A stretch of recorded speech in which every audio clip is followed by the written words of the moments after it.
안녕하세요 여러분. 부동산 톡톡 시간입니다. 대한민국 국민들의 최대 관심사 중 하나인 부동산, 그리고 새로운 정부의 탄생은 언제나 부동산 시장에 큰 파장을 가져오곤 합니다.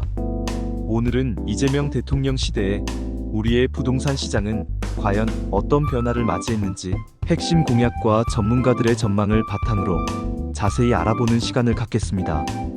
먼저 이재명 대통령의 부동산 정책 기조를 한마디로 요약하자면 바로 이것입니다.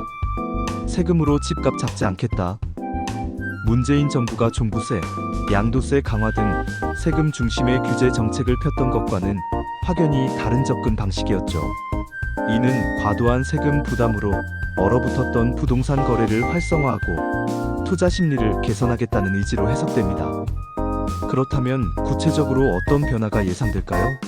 첫 번째, 주택 공급 확대입니다. 이재명 대통령은 주택 공급 확대를 부동산 정책의 핵심으로 내세웠습니다. 특히 수도권 1주택자가 지방주택을 매입할 경우 1주택 특례를 확대하고 적금주택이나 토지임대부, 분양주택 같은 새로운 주택 모델 도입을 추진했습니다. 이는 실수요자와 중산층의 주거 사다리를 복원하고 내 집 마련의 기회를 넓히겠다는 취지였습니다. 주택 공급 확대를 위해서는 필연적으로 규제 완화가 뒤따랐습니다. 과도한 규제를 풀어 주택 건설을 촉진하고 이를 통해 건설 경기도 활성화시키겠다는 보관이었죠. 주택업계에서도 꾸준히 규제 완화를 요청해왔던 만큼 이 부분에 대한 변화도 주목되었습니다. 두 번째, 재건축 재개발 정책입니다. 이 부분도 많은 분들이 궁금해하셨을 텐데요. 이재명 대통령은 재건축 초과이익 환수제에 대해 즉각적인 폐지보다는 완화된 제도의 시행 효과를 지켜본 후 판단하겠다는 입장이었습니다. 다만 주택 공급 확대를 위해서는 재건축 재개발 사업이 필수적인 만큼 이 역시 긍정적으로 검토되었습니다. 하지만 모든 변화가 긍정적일 수만은 없었습니다. 세 번째, 부동산 시장의 양극화 심화 우려입니다. 전문가들은 이재명 정부 출범 이후에도 수도권, 특히 서울의 일부 지역과 지방 간의 부동산 양극화가 더욱 심화될 수 있다고 전망했습니다.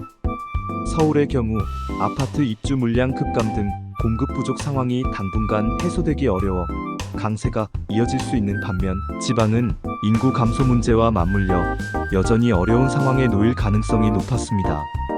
결론적으로 이재명 정부의 부동산 정책은 문재인 정부의 세금 규제 중심 정책에서 벗어나 주택 공급 확대와 세금 및 규제 완화를 통해 시장의 유동성을 확보하고 실수요자 중심의 주거 안정화를 꾀한 것으로 예상됩니다. 물론 정책의 구체적인 내용과 시장의 반응은 집권 초기 발표된 세부 계획과 실행에 따라 달라졌습니다. 하지만 오늘 살펴본 내용들을 바탕으로 앞으로의 변화를 예측하고 현명한 결정을 내리시는 데 도움이 되셨기를 바랍니다. 오늘 영상이 유익하셨다면 구독과 좋아요, 알림 설정 부탁드립니다. 다음 시간에도 더욱 알찬 정보로 찾아오겠습니다. 감사합니다.